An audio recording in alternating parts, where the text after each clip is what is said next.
Barabara mpenzi mtazamaji, leo ikiwa Jumapili tarehe 15 mwezi wa 3, tumezuru katika eneo la Hell's Gate ambapo ni siku ya mwisho ya Safari Rally. Hata kwa leo Rais wetu William Samoei Ruto amezuru katika eneo hili, na ukiangalia pembe zote utaona kila mtu amejizatiti katika eneo hili, na ukiangalia mkono wa kulia pia utaona watu wengi wakiwa katika eneo hili.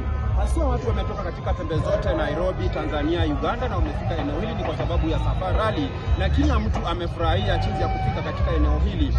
Mtazamaji popote ulipo, naendelea kupasha habari zinazoendelea katika maeneo haya ya Hell's Gate. Kila wakati mwezi wa 3 Safari Rally huwa inafanyika katika eneo hili, na nimeongea na baadhi yao wakiniambia kwamba wamefurahia jinsi walivyozuru katika eneo hili.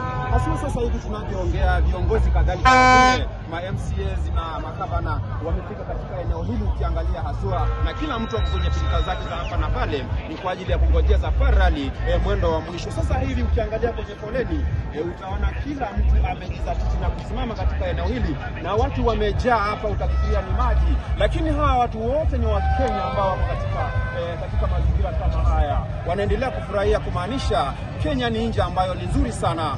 Bila shaka mtazamaji, tuendelea kukupa taarifa zinavyoendelea. Nikiripotia kutoka eneo la Hell's Gate, ni wako Masasabi.